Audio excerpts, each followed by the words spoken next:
Do you want to change your Grok AI password for extra security? Here's the quick and easy way. Let's get into the video. First, log into your Grok AI account and head to your account settings. Look for the security section and click on Change Password. Now enter your current password, then a new password twice to confirm. Click Save Changes. And just like that, your Grok AI password is now updated. By the way, while we walk through these steps, it's worth noting that Grok AI is deeply integrated with X platform.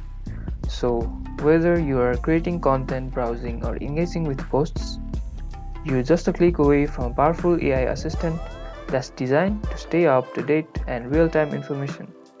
Pretty neat, right? Keep your account safe and sound. If this video helped you, hit the like button, subscribe for more videos just like this. Thank you guys for watching.